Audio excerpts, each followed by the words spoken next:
இதுதான் விலாசம்.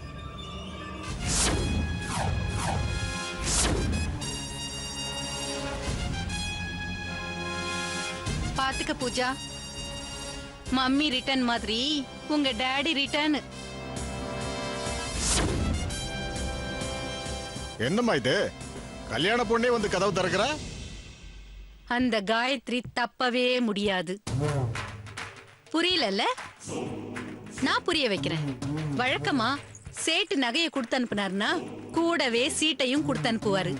அதுல நான் நகையை பெற்றுக்கொண்டேன்னு எழுதியிருக்கோம். கீழே நான் சைன் பண்ணணும். உங்க அப்பா வந்த உடனே என்ன கையெழுத்து போடு கையெழுத்து போடுன்னு கெஞ்சினாரு இல்ல, அந்த பேப்பர் தான் அது.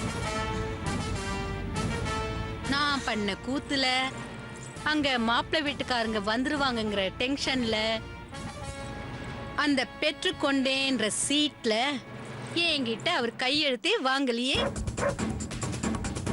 அதனால நான் இப்ப என்ன பண்ண போறேன்னா,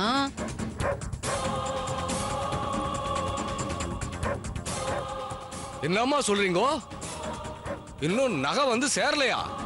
ஆமா சேட்டு, நகை வந்து சேரல. எனக்கு ஃபங்க்ஷனுக்கு டைம் ஆச்சு. ஆள் அனுப்புனீங்களா இல்லையா? என்னம்மா இது கலவரம் உண்டு பண்றீங்க? எப்பவோ நான் நகையோட ஆள் அனுப்பிட்டேனே. யாரும் வரலன்னு தானே நான் உங்களுக்கு போன் பண்றேன். நீங்க அனுப்புன ஆள் நடந்து வராரா? அம்மா ஆட்டோ கூட காசு கொடுத்து அனுப்பியிருக்கேம்மா. இத பாருங்க, எனக்கு அதெல்லாம் தெரியாது. நான் 10 நிமிஷம் பாப்பேன். நகை வரலன்னா நான் பாட்டுக்கு ஃபங்க்ஷனுக்கு போயிட்டே இருப்பேன். அந்த நகையும் வேண்டாம், இனிமே உங்களோட பிசினஸும் வேண்டாம்.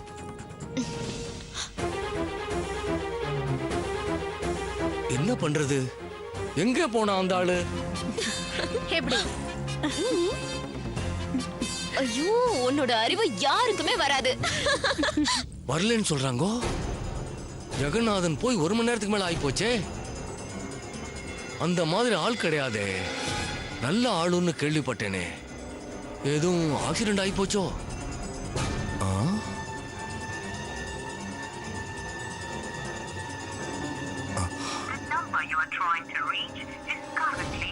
சுவிட்ச் ஆஃபா? அச்சோ.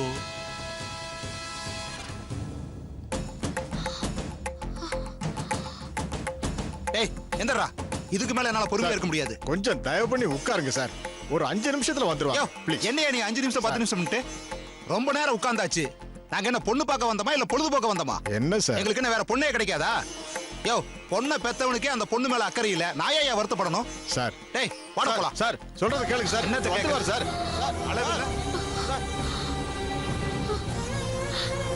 சார் நான் சொல்றத கேளுங்க சார். என்னத்தையா கேக்குறது? கொஞ்சம் பொறுங்க சார், இது வந்துருவார் சார். இதையே சொல்லிக்கிட்டு கொஞ்சம் இருங்க. போது நிப்பாட்டியா? கொஞ்சம் இருக்கு சார். எவ்வளவு நேரம் உட்கார்ந்திருக்கிறது? வந்துருவார் சார். சும்மா. Sir sir. ஐயா, யாரு அது? என்ன இதெல்லாம்? என்ன மன்னிச்சிடுங்க ஐயா. எதுக்கு என் கால்ல வந்து விழுகுறீங்க? மனுஷன் சக மனுஷன் கால்ல விழக்கூடாதுங்க. கடவுள் கால்ல தான் விழுகணும். நான் உங்களை கடவுளா தான் சார் பாக்குறேன். சார் இவர்தான் சார் பொண்ணோட அப்பா. நான் பண்ண தப்புக்கு எந்த மன்னிப்புமே இல்லை. அதான் காலில் விழுந்துட்டேன். ஒரு வேலை விஷயமா போனேன். சீக்கிரமா வந்துடலாம் நினைச்சு தான் போனேன். ஆனா லேட் ஆயிடுச்சு. நான் பண்ண தப்புக்கு என் மகளை தண்டிச்சிடாதீங்க சார். 4 மணிக்கெல்லாம் கிளம்பி வந்துடலாம் நினைச்சு தான் போனேன். நடுவில் விதி என்னென்னமோ பண்ணிடுச்சு சார். விதி, ரொம்ப கரெக்டான வார்த்தையை சொன்னீங்க. இந்த விதி இருக்கே, அது சாதாரண விஷயமே இல்ல. நதிக்கு கரை இருக்கு, முடிவு இருக்கு. ஆனா விதிக்கு கரையும் இல்ல, முடிவும் இல்ல. விதி விளையாடுனா தேர்ல இருக்கிறவன் தெருவுக்கு வந்துருவான், தெருவில் இருக்கிறவன் தேர்ல ஏறிடுவான். என் கதாகால சேபத்துல விதியை நான் ரொம்ப உயர்வா சொல்லுவேன். வாங்க, இத பத்தி விளக்கமா நம்ம உட்கார்ந்து பேசுவோம். வாங்க வாங்க. என்னம்மா காயத்ரி, நின்னு வேடிக்கை பார்த்துட்டு இருக்க? நாங்கெல்லாம் சாப்பிட்றதுக்கு உள்ள போய் ஏதாவது எடுத்துட்டு வாமா. என்ன மன்னிச்சிருமா. வாங்க.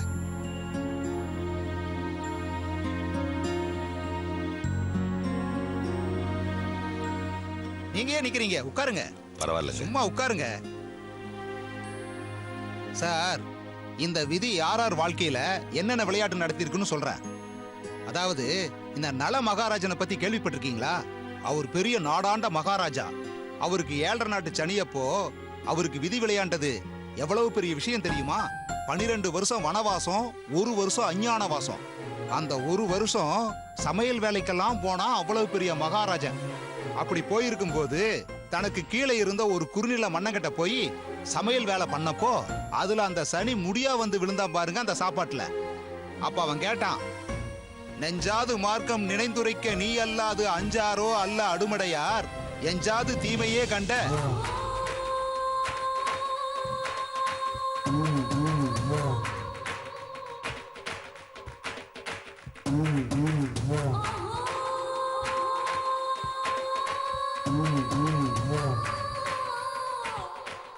என்னடி நீ ஆட ஆரம்பிச்சிட்ட? போதி மரத்துக்கு கீழே உட்கார்ந்ததுனால புத்தருக்கு ஞானம் வந்த மாதிரி நீ உட்கார்ந்த இடத்துல ஞானம் வருதான்னு நான் உட்கார்ந்து பாத்துட்டு இருக்கேன். ஐயோ, உனக்கு ஞானம் வருதோ இல்லையோ, ஆனா சேட்டுக்கு பயம் வந்திருக்கும். இன்னும் சேட்டுக்கிட்ட இருந்து எந்த தகவலும் வரலையே. சேட்டை வந்துட்டாரே. வா சேட்டு, நல்லா சீவி சிங்காரிச்சு என் மூக்கு அறுத்துட்டீங்கல்ல. நீங்க பண்ண எரிச்சல்ல நானும் என் பொண்ணும் ஃபங்க்ஷனுக்கே போல. இதாம்மா சொல்றீங்க, இன்னுமா நகை வந்து சேரல? வந்தா நான் ஏன் வரலன்னு சொல்ல போறேன்? ஃபங்க்ஷனுக்கு போகாம நான் ஏன் இங்க இருக்க போறேன்? வரல வரல வரல, அந்த ஆள் கொண்டு வந்து தரல. அட கடவுளே, நல்ல ஆள்னு சொன்னாங்களே, அதனால தானே வேலைக்கு வச்சேன். போன் பண்ணா சுவிட்ச் ஆஃப்னு வருதுமா. ஓ, செல்லு சுவிட்ச் ஆஃப்னு வருதா? ஆமாமா, பாவம் பரிதாபம் பார்த்து அவரு பொண்ணு ஃபங்க்ஷனுக்கு சீக்கிரமா வேற அனுப்பி வச்சேன். போற வழியிலே நகையை கொடுத்துட்டு போன்னு சொன்னேன். இப்போ என்னாச்சுன்னு தெரியலையம்மா. சுட்டுட்டார். நல்ல மனுஷன் உங்க நகையெல்லாம் சுட்டுட்டார். கல்யாணம் பண்ற வயசுல பொண்ணை வச்சிட்டு இருக்கிறவரு இந்த வயசுல வறுமை காரணமா உங்க கடையில கணக்கு எழுத வந்திருக்காரு. அவர் கையில நகைய கொடுத்தா தூக்கிட்டு போயிட்டே தானே இருப்பாரு. உங்க நகை அம்பேல். இத பாருங்க, நான் சொல்றத கேளுங்க. நேரத்தை கடத்தாதீங்க. ஆளை காணும். போன் வேற சுவிட்ச் ஆஃப்ல இருக்கு. அட்லீஸ்ட் உங்களுக்கு அட்ரஸ் ஆகும் தெரியுமா? கடையில எழுதி வச்சிருக்கேம்மா. இதுல நானும் சம்பந்தப்பட்டதுனால நான் உங்க கூட வரேன். வாங்க, கடையில போய் அட்ரஸ் எடுத்துக்கிட்டு அந்த ஆளை போலீஸோட போய் மடக்குவோம். வாங்க வாங்க.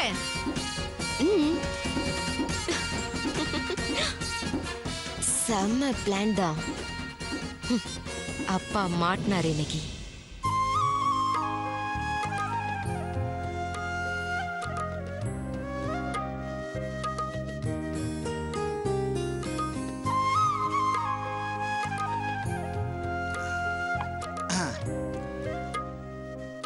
எனக்கு எதையும் மறைச்சு வச்சு பேச தெரியாது. மத்தவங்க மாதிரி நான் வீட்டுக்கு போய் என்ன ஏதுன்னு சொல்றேன்னெல்லாம் எனக்கு சொல்ல தெரியாது. தேங்காய் உடைச்ச மாதிரி உடனே சொல்லிடுவேன். உங்க பொண்ணு காயத்ரிய எனக்கு ரொம்ப பிடிச்சிருக்கு. என் பையனுக்கும் ரொம்ப பிடிச்சிருக்கு.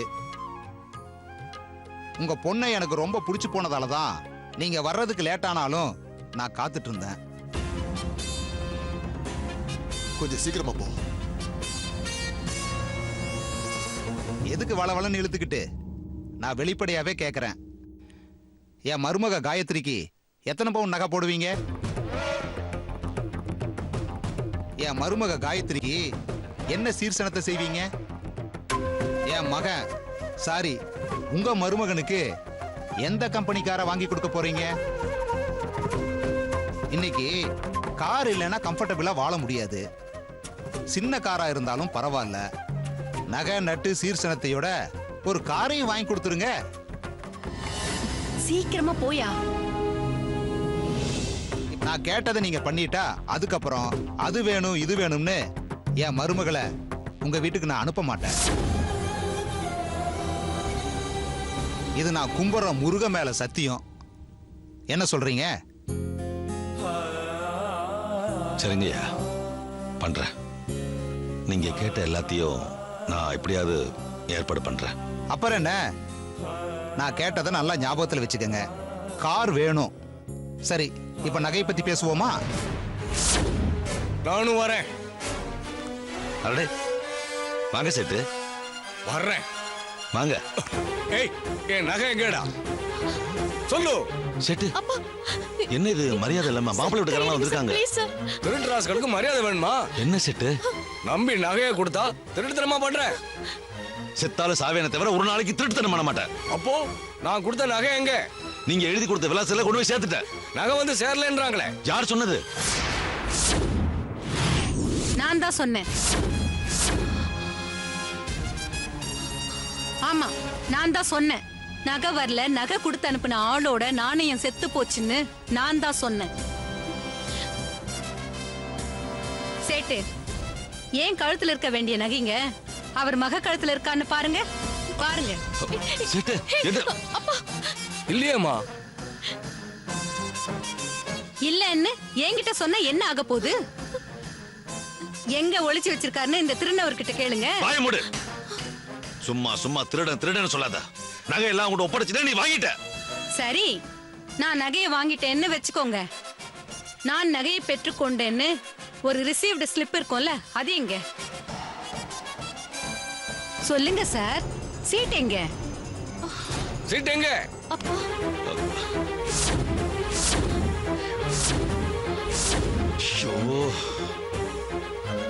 சேட்டு, எனக்கு இருந்த அவசரத்துல சீட்ல கையெழுத்து வாங்காம வந்துட்டு சேட்டு.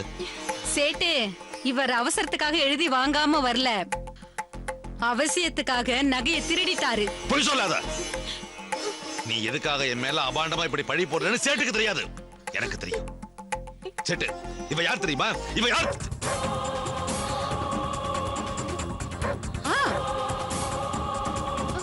சொல்லுங்க திருடன் சார். யாரு? நான் யாரு?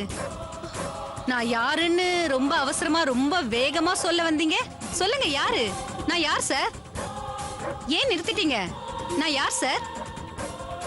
நகை கைக்கு வராம ஏமாந்து நிக்கிறவ, இத தானே சொல்ல வந்தீங்க? இல்ல வேற ஏதாவது சொல்ல வந்தீங்களா? சரி, எங்க கிட்ட சொல்லாம போனாலும் இவங்க கிட்ட சொல்லுவீங்கல்ல.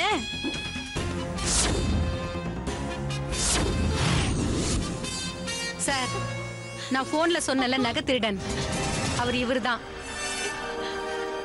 இந்த ஆளை கூட்டிக்கிட்டு போய் விசாரிக்கிற விதத்துல விசாரிங்க. எனக்கு என்னோட 4.25 லட்சம் ரூபாய் நகை வந்தே ஆகணும். என்ன ஸ்டேஷன் போலாமா? வாயா. அப்பா, போலீஸ் எல்லாம் வந்திருக்காங்கப்பா. தயவு செஞ்சு உண்மையை சொல்லுங்கப்பா, இல்ல நான் சொல்றேன். இருமா. வேண்டாம்மா, எதுவும் பேச வேண்டாம்.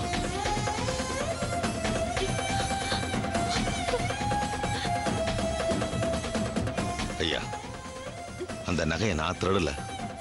எனக்கே தெரியாம என்னென்னமோ குழப்பம் நடந்து போச்சு. நான் போயிட்டு திரும்ப வந்த உடனே என்ன சம்பந்தம் பேசலாம்னு சொல்றியா? இவ்வளத்தையும் கண்ணால பார்த்ததுக்கு அப்புறம் எந்த மானகட்டவன் உங்ககிட்ட வந்து சம்பந்தம் பேசுவான்?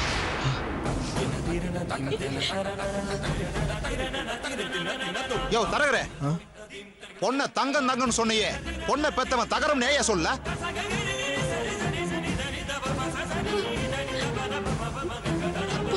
வேண்டா சாமி, இந்த பொண்ணு நாளை பின்ன திருட்டு நகைக்காகவோ கடத்தல் காருக்காகவோ நான் கோர்ட்டு போலீஸ் அலைய முடியாது. டேய் வாட மகனே போலாம். ஐயா ஐயா ஐயா, நீ எல்லாம் ஒரு ஆளுன்னு உன் பேச்சை கேட்டு பொண்ணு பார்க்க வந்த பாரு. என்ன சொல்ல சம்பந்தம் நினைச்சது ஐயா சொன்னேன். இப்படி ஆகணும் எதிர்பார்க்கலையா? ஐயா ஐயா சார், சார், எங்க அப்பாவை விட்டுடுங்க சார். அவர் எந்த தப்பும் பண்ணல சார். எதுனால ஸ்டேஷன்ல வந்து பேசுமா? காயத்ரி. யோ அப்பா, நடையா. இப்ப வந்து சொல்லுங்களேப்பா. வாயா. சார், சொல்ல காயத்ரி. கேளுங்க சார். அப்பா, அப்பா.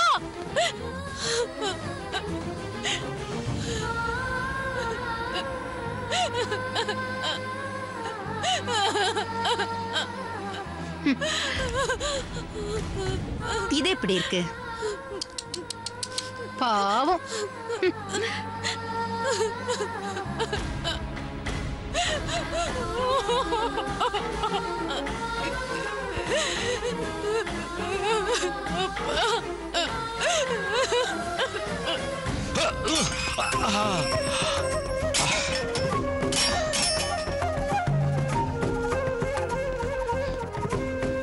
சேட்டு, நான் சொல்றது நம்பு சேட்டு. நகையை நான் திருடல சேட்டு. சாமி சத்தியமா இந்த அம்மா கையில கொடுத்துட்டு சேட்டு. என் நம்பிக்கையை கெடுத்தவனே, திரும்ப திரும்ப போய் சொல்லாதே. இந்த அம்மா என்கிட்ட பல லட்சம் பிசினஸ் பண்ணிருக்காங்க. ஒரு நாள் இவங்க போய் சொன்னது கிடையாது. உனக்காக ஏன் போய் சொல்லணும்? அது அது இவங்க சொல்றா ராஸ்கல். ஓ விஷயத்துல எதுக்காக இந்த அம்மா போய் சொல்லணும்? எப்படி சொல்லுவாரு? அவர்தான் நல்லவர் இல்லையே. நல்லவரா இருந்தா, அவர் பக்கம் நியாயம் இருந்திருந்தா, இந்த அம்மா இந்த காரணத்துக்காக தான் பொய் சொல்றாங்க, நான் நகையை கொடுத்துட்டேன்னு தைரியமா சொல்லியிருப்பாருல்ல.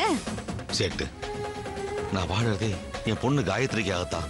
அவன் மேல சத்தியமா சொல்றேன், நகையை அவகிட்ட கொடுத்துட்டேன்.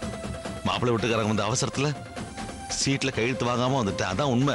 ஆஹா, நீ இந்த மாதிரி எல்லாம் கேட்டா உண்மை சொல்ல மாட்டேன் சார். 4.25 லட்சம் ரூபாய் நகை சார் அது. இவன் எடுத்து வச்சுக்கிட்டு பொய் சொல்லிட்டு இருக்கான். இவனை கடுமையா விசாரிங்க சார் நீங்க. நான் விசாரிக்கிறேன்.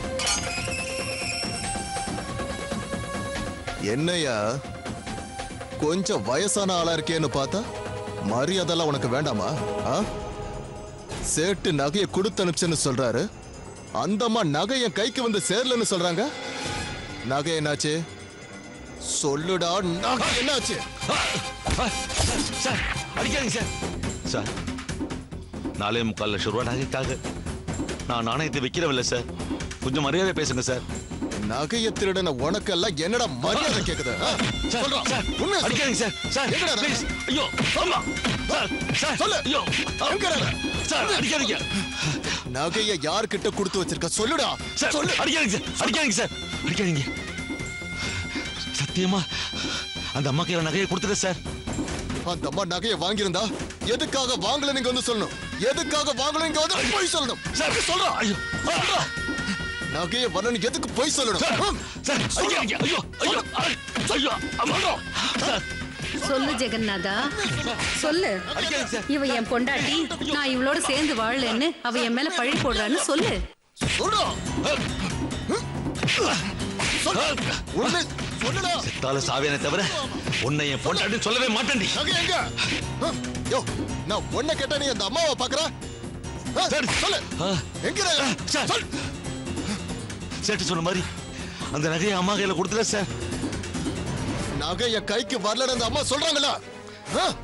அப்படின்னா என்ன விசாரிக்கிற மாதிரி அந்த அம்மாவையும் விசாரிங்க சார். சட்டம் எல்லாருக்கும் ஒரு மாதிரி தானே சார். நான் திருடன்னு என்ன சந்தேகப்பட்டு லாக்கப்ல வச்சு விசாரிச்சீங்களே சார், அதே மாதிரி அவங்களும் ஏன் சார் பொய் சொல்லிருக்க கூடாது? அவங்களையும் சந்தேகப்பட்டு விசாரிங்க சார். அது என்ன சார், அந்த அம்மாக்கு ஒரு நியாயம், எனக்கு ஒரு நியாயமா? 4.25 லட்சம் ரூபாய்க்கு நான் மட்டும்தான் ஆசைப்படுவேனா? ஏன் இந்த அம்மா ஆசைப்படக்கூடாதா? இன்ஸ்பெக்டர் சார், என் மேல கோவப்படாம நல்ல நிதானமா யோசிச்சு பாருங்க சார். அவசரத்துல நான் கையெழுத்து வாங்காம வந்தது ஏன் இந்த அம்மா இவங்களுக்கு சாதகமா பயன்படுத்திட்டு இருக்க கூடாது சார்? என்ன விசாரிச்ச பதிலேயே அந்த அம்மாவையும் விசாரிங்க சார். உண்மை தானா வெளியே வரும். சார் அடிக்காதீங்க. ஐயோ, சேட்டு நகையை திருநது மட்டும் இல்லாம எப்படி விசாரிக்கணும், எந்த மாதிரி விசாரிக்கணும்னு எனக்கு அடிக்காதீங்க. ஐயோ சார் சார் அடிக்காதீங்க. ஐயோ சார் சார் சார் ஐயோ சார் அடிக்காதீங்க. ஐயோ பிச்சிருவ ராஸ்கல்.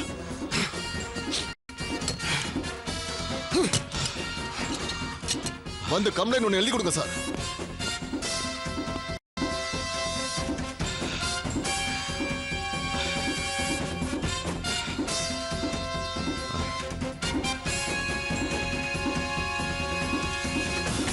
ஆட்டம் முடியல, இப்பத்தான் ஆரம்பிக்குது. போனமா போனாலும் போவேனே தவிர உன்னை என் பொண்டாட்டின்னு சொல்ல மாட்டேன். எது நடந்தாலும் எனக்கு ஓகே தான்.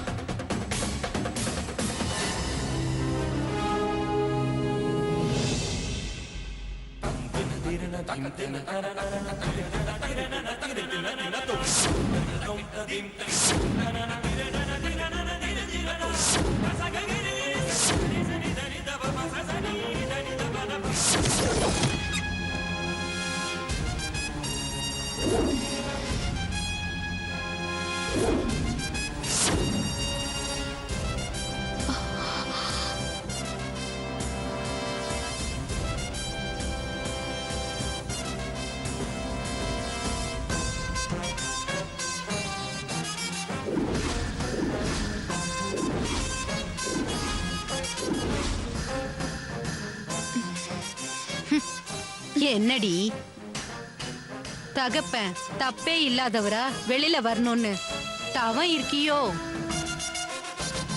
நீ தவத்துல நின்னாலும் சரி, நீ தவத்துல தண்ணி மேல நடந்தாலும் சரி, உன் அப்பன் வெளியில வரவே மாட்டான்.